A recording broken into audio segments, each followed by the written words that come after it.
Hello everyone, welcome to Reads and Roots Cafe. I'm Smita. Welcome to part 1 of physical book versus Kindle. The best thing about a Kindle is its size.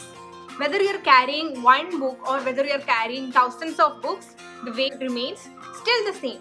So it makes it easy to carry and saves space, which makes it the best companion for travel. Now, the best thing about a physical book is obviously the tangible feeling of holding a book, flipping through the pages, smelling it, the look, the feel.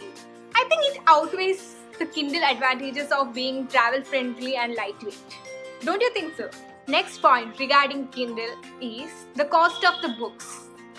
Ebooks are really cheaper and you get more free books. You can just download them from different sites, and in case of physical books, they are way more costlier.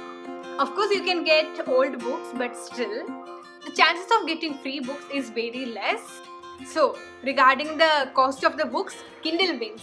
Okay, so Kindle books are cheaper and free, but what about their resale value? Do you think you can resell the Kindle books? No way.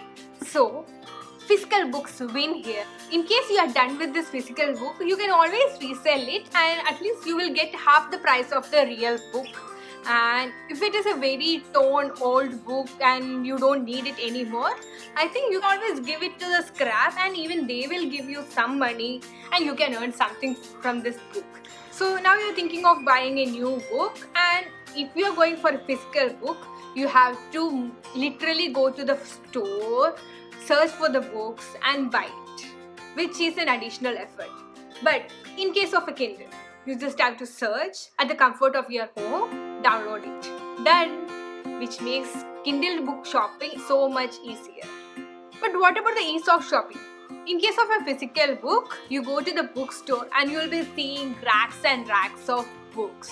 And the feel itself is so much satisfying. Even in case you don't have a particular book in your mind, you can just browse through the books, open them, flip through the pages, see in case you will like it, read the summary, hold it, and then decide whether you want it or not. In case of some bookstore, you could actually end up reading the entire book there itself, which is not the case with Kindle. In case of a Kindle, you have to search the genre or the author, then you have to flip, the scroll, the swipe. It's not so much handy in case of a book search or book shopping. So, our physical book wins here. But what about managing or finding a book?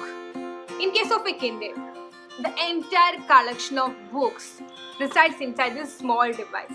So wherever you go, it will be with you. And in case you want a particular book, you just have to open this and find the book, start reading. But in case of a physical book, you have to think and search the entire world before you can actually remember where you have kept that particular book.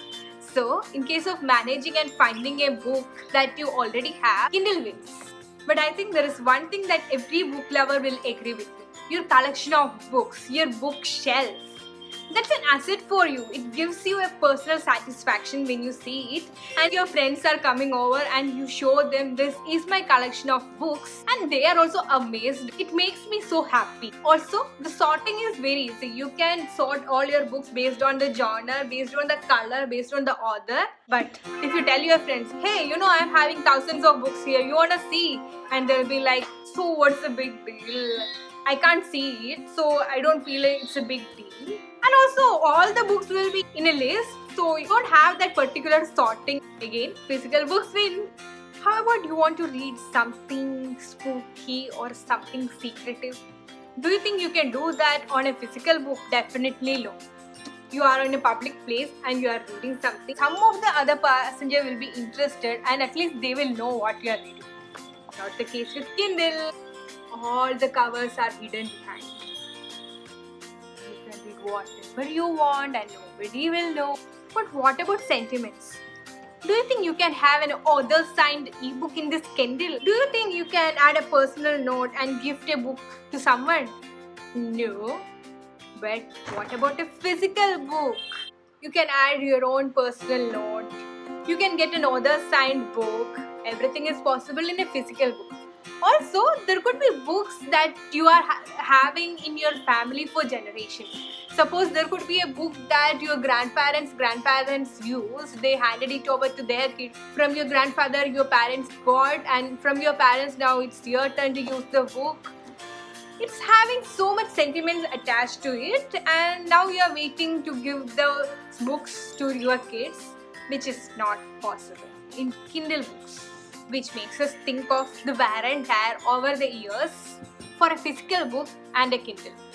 Do you think after 30 years or 50 years this book will look the same? No way. I'm definitely sure that some or the other insects will be residing inside this, and also the color of the book would have changed from white to some other color. But what about a Kindle? Whether it is 10 years, 20 years, this is going to remain the same because it's not tangible, it's not having a look, it's inside this, so it's going to remain the same whenever you are opening and reading it, irrespective of the number of years it's been with you. So this brings us to the end of this video. If you like this video, please give a thumbs up and subscribe to my channel for more such bookish contents if you haven't done already. Until next time, bye bye.